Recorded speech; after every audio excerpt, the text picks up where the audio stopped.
I see Mr. Yormak. Good morning, sir. And Mr. Lyman, good morning, sir. I see you both. All right, Mr. Yormak, you are the appellant. And so if you're ready to proceed, I'm just going to ask you how much time do you wish for rebuttal, sir? We'd like 5 minutes, Your Honor. Very good. And whenever you're ready, sir, please proceed. May it please the court. My name is Benjamin Yormak, and I have the privilege of representing the appellant, Mr. Reginald Mitchell. This is a case arising under the Public Whistleblower Act. Procedurally, the trial court dismissed the case after finding that Mr. Mitchell failed to exhaust his administrative remedies. That's what Mr. Mitchell has argued in this appeal. And interestingly enough, the appellee agrees that the trial court erred in accepting its failure to exhaust administrative remedies argument. It's important to note that this is the sole basis for the trial court's dismissal of the action. Right. So I think where we're at is tipsy coachman, right for the wrong reason. Headed right there, Your Honor. Yes. Okay, so let's just go there. Absolutely. The tipsy coachman doctrine can't be applied here because there isn't a single finding. Well, here's what we do know. Okay, that you sued the wrong entity. That is not something that is unclear from this record. That doesn't require further factual development, correct? I believe it's on the face of the document, so correct, Your Honor. Right. So tipsy coachman wouldn't preclude us from affirming as to that, would it? I think that it would be error to affirm dismissal with prejudice because that's an issue that could easily be remedied. But you didn't remedy it when you had a chance. And that was an error, Your Honor. It is not something that cannot be overcome. It is something that is just simply a style on the case. Here, the appellee already appeared in this matter. It raised its defenses as though it was the properly named party. It achieved dismissal on that basis, in fact. So our position is that by doing all of those affirmative acts here, this appellee has stepped into the shoes, and thus it would be unjust to affirm based upon having a technical flaw within the caption of the defense. Well, it wasn't as much of a technical flaw as it was a strategic decision, wasn't it? I mean, your client could have amended. And when you initially appealed, there was a question as to the appealability finality of the dismissal, which was an opportunity, if it had been missed previously, should have become fairly apparent at that point. Your Honor, at that juncture, we were mostly concerned with amending because the basis for the trial court's dismissal was a failure to exhaust administrative remedies. There wasn't anything else that the appellant could have put into a second amended complaint that would have changed the court's opinion. Except the right party. Conceivably, yes, Your Honor, but that wasn't the basis for the dismissal. And that's one of the reasons that this matter was. Is it your position that issue wasn't argued before the dismissal? The defendant the appellee made the argument, Your Honor, but that's not what the trial court ultimately reached. It never reached the merits. What I'm driving at is your client, your counsel, knew that this was a problem because they had defended, and how the trial judge ruled was on one of the arguments that had been made, but that the proper party was also an argument that had been made. So your client's counsel understood that that was an issue. Yes, am I right? Yes, Your Honor. Okay. The issue became one of if we amended and didn't change any of the substantive allegations, would we be subjected to potentially a 57-105 motion, because we would be not changing anything that would alter the trial court's dismissal of the action. So we were kind of vexed at that point procedurally as to what to do. And because the trial court dismissed solely on that one ground, that's why this matter was brought up on appeal. Which then brings us back to, let me just follow up with Judge Libert's question, Mr. Romack, but I know that you've argued that this is what the court ultimately did, but what was before the court are several bases to grant that, correct? And and maybe the court went on one path, but the other issues were prying before the court, and the court, in fact, considered those. At least we'll have to go along with the fact that the court considered and decided to do the order directing on the manner that we see before us. You'd agree with that, correct? I agree, Your Honor. There were three bases that were brought up by the appellee here for dismissal. The court ruled on the first, did not rule on the latter two. Okay, and so circling back then to Judge Kelly's very first initial question about the tipsy coachman, why shouldn't we say that, all right, maybe the court got it right, but for the wrong reason? I think that the issue is that it would be manifestly unjust for there to be a dismissal with prejudice on that basis. I think that this is certainly a pleading flaw in naming the correct entity, as opposed to some other defendant being hailed into court who knew nothing about this action. But and if it's a pleading flaw, the court did give you an opportunity to amend. And so Right. how can you say it's a manifest injustice or manifest, in a big issue when your client was given that opportunity? And to go back to what Judge Lebritz said, and based on the record, you chose not to and actually asked the trial court to submit a final order so it could be Right, appealable. Yes, Your Honor. And as I'd explained, the issue facing the plaintiff was, if we amend, we're going to get hit with a 57-105 motion because nothing was going to be pled that would cure the trial court's basis for the dismissal in the first place. That was what was driving the decision. And we were feeling that we were caught between a rock and a hard place on that. Certainly, we want to be always The candid. trial judge can always, if you had amended and you were faced with a 57-105 motion, the trial judge can always change its mind before final judgment is entered as to issues that ultimately your opponent seems to have softened on, i.e. the propriety of dismissal on the administrative exhaustion issue. So that seems like sort of an after the fact strategic decision, devil do, devil don't, but it's hard to, as Judge Kuzam indicated, it's hard to turn that into a manifest injustice. Your Honor, it was not Monday morning quarterbacking. That is for sure. It was a fear of getting hit with that 57-105. And yes, the trial court, or excuse me, my opponent did soften up on that issue, but certainly the plaintiff appellant had no way of foreshadowing that was going to happen. In fact, the concession of error didn't occur until after briefing had been completed in this matter. So the appellant had no knowledge that the appellee was. Well, my point is, if you knew you were right about it and the trial court still has jurisdiction, it's interlocutory, and you have the ability to persuade and advocate as to why that was an invalid basis for dismissal, and also to defend 57-105 that you thought might be filed, but and to that standard, by the way, it would have to be more than reasonably debatable, I think, to have a problem there. But I'm sorry, I've probably said enough about that. Yes, Your Honor. It is respectfully submitted here that the Public Whistleblower Act is to be liberally construed in favor of granting access to the remedy, and that is a consideration that ought to be present in the court's analysis of this matter as well. I believe that the appellee's reading of the facts in the law here would be an impermissibly narrow view of the Public Whistleblower Act, and it would be restricting access to the remedy rather than forwarding access to the remedy. If there are no further questions on that issue, I'd just like to go on briefly to the other issue that the appellee raised. All right, sir. Thank you. The other basis for the appellee's position is that Rule 1.130 allegedly requires attachment of a whistleblower complaint in order to pass muster.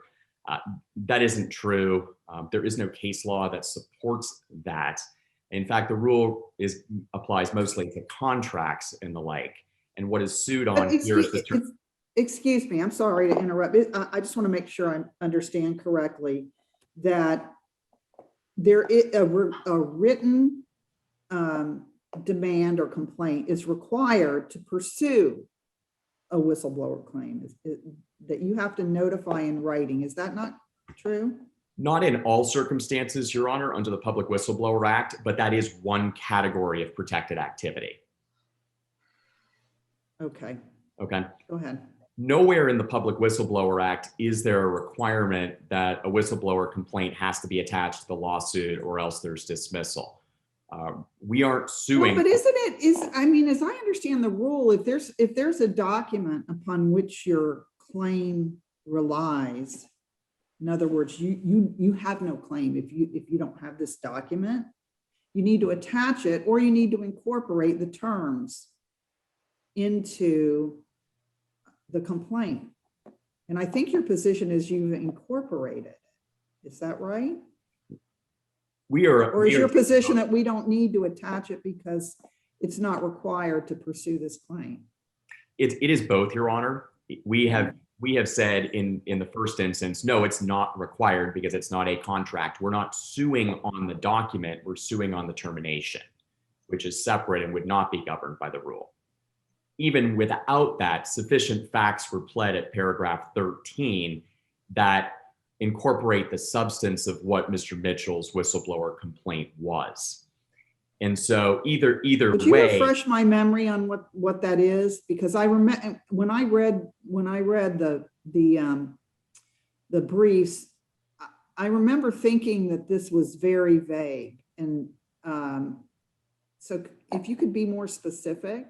certainly at paragraph 13, the allegation reads, and in the few weeks prior to his termination, Mitchell objected in writing to defendant's management, who had authority to take appropriate remedial action regarding the defendant's gross waste of taxpayer monies when it created a golden parachute for a departing employee. Okay. So it's not just saying, I've been unlawfully harmed or there's some vague wrong that's been committed. It was pled with sufficient specificity that would allow a defendant to have knowledge as to what Mr. Mitchell is alleging his statutorily protected activity is under the Public Whistleblower Act. I think it's telling here that there isn't any case law that I could locate. I'm certified as an expert in labor and employment. This is all that I do. I'm unaware of any case. I conducted an exhaustive search in this matter, and could not find a single case that said a whistleblower complaint has to be attached under Rule 1.130. Indeed, I think that's getting back to an impermissibly narrow reading of the statute itself. And the statute. Well, let me ask this question a little differently. If ultimately your client was unable to produce a written document evidencing that he had provided the notice as alleged in your complaint, would the college be entitled to a judgment then? No, Your Honor. Other evidence could be adduced that would support the existence of a written complaint. If, for example, somebody in HR testified to have received a complaint, but it couldn't be located. Okay, but you agree then a written complaint is required ultimately to maintain your action? There had to be a written complaint, whether or not it has a document that has to be produced in the case. Right, but there had to have been a written complaint. That is correct. Yes, Your Honor. Okay. Yes. Okay. And again, the statute is to be liberally construed in favor of granting access to the remedy, and it is apparent that the appellee is trying to persuade the court to apply a very narrow reading of the statute that would actually restrict access to the remedy. Getting back to the issue of what party the defendant is, here this situation is one in where the college has appeared in this case. It is actually has appeared as an appellee. If we apparently named the wrong entity, it certainly, by its actions, we would argue has waived that issue by virtue of appearing in the case, by making substantive arguments and stepping into the shoes of the very entity that everybody understands is the proper defendant in this case, itself included. And so we would respectfully. Yeah, and Mr. You're about to get into your rebuttal time. I just wanted to alert you to that, sir. Thank you, Your Honor. I was right on cue. We would respectfully request that the matter be reversed and remanded for further proceedings. Very good, sir. And you do have your 5 minutes for rebuttal. Okay, very good. All right, Mr. Lyman, if you are ready, let me just clear the time here. I have a new timer, so I'm getting used to it. So thank you. Whenever you're ready, Mr. Lyman, please proceed. Okay. Thank you, Your Honor. Good morning. May it please the court. My name is Chance Lyman. I'm here on behalf of Florida Southwestern State College. That is the appellee. I think it would be best to start by pointing out what this case is not. This is not a case of leave to amend being denied. I think, as Your Honors just pointed out, this is not a case of manifest injustice. This is a case where leave to amend was rejected multiple times. This is not a case where an intended defendant was sued in a fictitious name or a non-existent name. This is not a case where the intended defendant appeared in the proceedings, despite what opposing counsel just relayed. We have always appeared as the named entity, the incorrectly named entity, Florida Southwestern State College. We did that in our very first motion to dismiss with a footnote that immediately alerted to the defect in the complaint. We've consistently maintained that that is a defect that requires affirmance now before this court. This failure continues to consume not just defense resources, but court resources as well. And this case has absolutely reached the point where the defense should no longer be required to incur expenses against baseless claims. I don't intend to talk too much about whether tipsy coachman applies. It sounds like this panel is comfortable that it does apply. I will just make one note that there is no fact issue here that would preclude application of the tipsy coachman doctrine. We are not asking this panel to resolve any fact for the first time on appeal. As has just been conceded, the plaintiff sued the wrong party. We've brought this up every time we had the ability to. It was declined. The idea that the 57105 might have been on the horizon is really not supported by the record. First of all, why was the correct entity not named in the first complaint? Second of all, why was the correct entity not named in the amended complaint? Why was leave to amend not taken advantage of as given by the court in its order? And as Your Honors pointed out, why was the defect not fixed when this court relinquished jurisdiction to return to the trial court? So that's really 4 opportunities to get this right, and none of which were taken advantage of. The 57105 issue wouldn't even matter if the amended complaint had fixed the defect, which of course was raised immediately in our motion to dismiss. So it's entirely, and I think the plaintiff's words below were it was an easy fix, yet he declined to fix it. So there's really no explanation here for that. When a plaintiff is given leave to amend and declines to do so, affirmance is appropriate. That's in the Martin case. He cannot ask this court for the first time to grant him leave to amend. He never filed a motion for leave to amend below. The relation back rule cannot salvage the claim here. There's no authority that supports the proposition that you can even use that rule when you don't request leave to amend. Second of all, the rule does not, you cannot relate back when you bring in a new party. And there's no exception to the prohibition on relation back with a new party in this record. There is no question of identity of interests. The case law that discusses identity of interests has to do with shell corporations or mergers, confusion.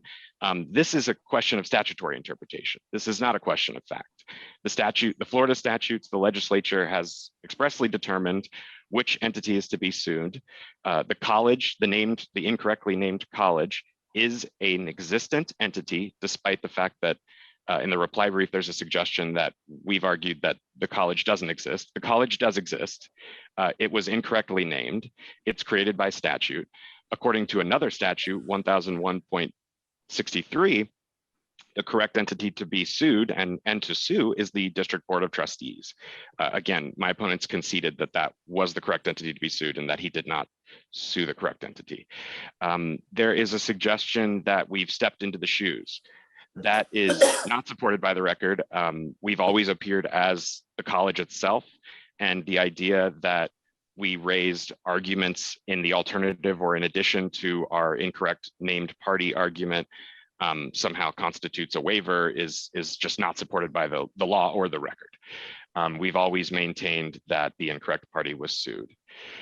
The suggestion that I do want to point out that there's no excusable neglect. This is why this is not a manifest injustice case.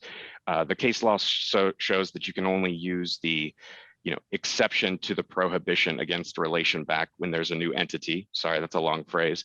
You can only use that if you are able to show excusable neglect. There is no excusable neglect as a matter of law on this record. And I do just want to point out that there's a presumption, a well-established presumption in the law, that laypersons and lawyers are on notice of all the laws of Florida and the statutory laws. So really from the very beginning, the right party should have been named. I will turn to the 1.130 issue. Judge Kelly, I think as you identified, the rule requires the written document that is on which your claim is dependent to be attached or incorporated.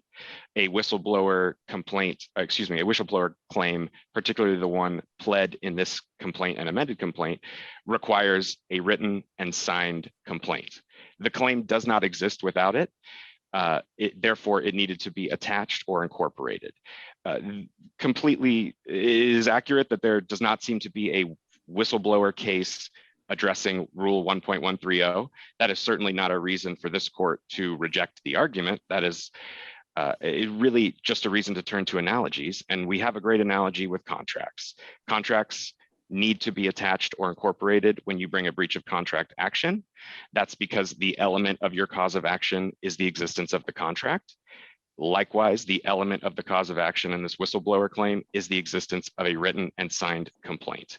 That was not attached or incorporated in this complaint. Therefore, this complaint fails to state a cause of action.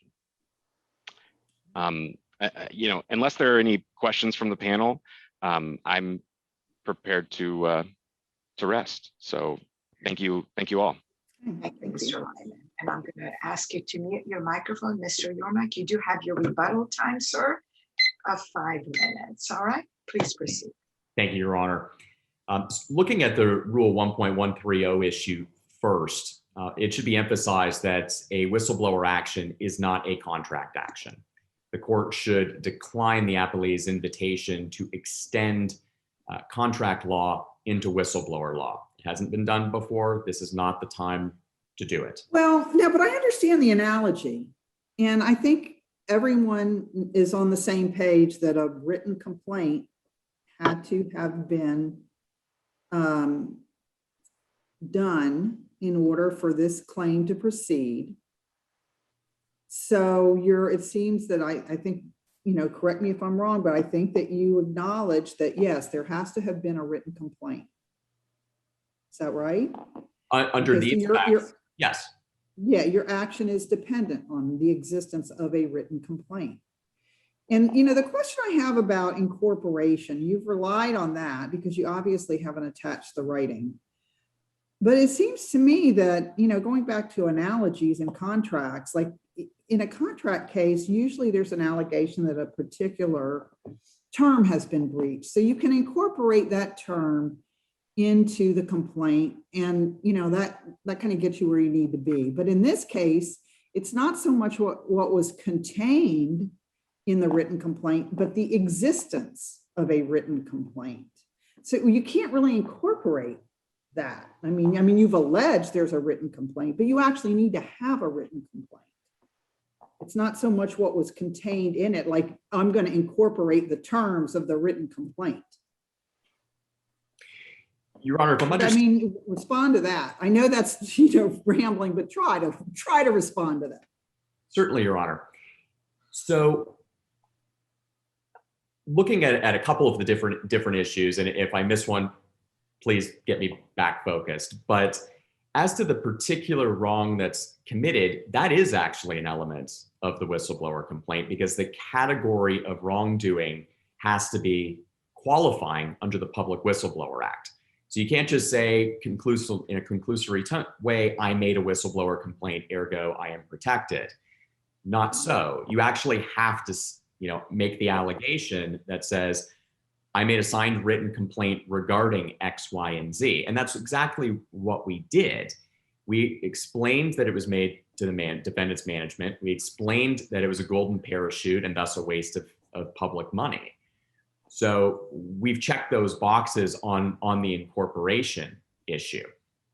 As for the actual written document having to be supplied, I think that the case law is very clear that, much like an insurance policy or something that the plaintiff just isn't in possession of, it would not further justice to dismiss just because the defendant has it and the plaintiff doesn't. And the Whistleblower Act here doesn't require the actual attachment of the whistleblower complaint. If that's what the legislature wanted, it would have said so.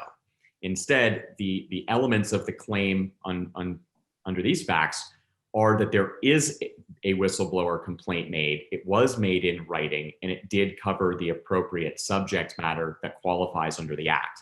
That's what's required, not, I've got the records and didn't produce them. I mean, in most employment law cases, the defendant employer is in possession of 90+% of the evidence and documents anyway. So this is not a situation where there's a written contract the plaintiff says that he had and just didn't attach it. This is an action founded on the termination, not the underlying whistleblower complaint that was made. Okay, thank you. That answered it. Thank you. You're welcome, Your Honor. As for the other issue with the correct party, I just want to touch on this briefly. We've covered it a lot initially. But Appellee's counsel said, this is bringing in a brand new party. Just want to make clear, this wouldn't be bringing in a brand new party. This would be the same people everybody understood was getting sued in any event, that it was the college. So with that, Your Honor, I respectfully submit that, again, the matter is due to be reversed and remanded. Wonderful. And actually, you timed it perfectly with your rebuttal time. Thank you all. Very good. So at this time, I think the court will go ahead and take a 15-minute recess. And then when we come back, we're going to be calling the next case on the docket. Thank you all. 15-minute recess, everyone.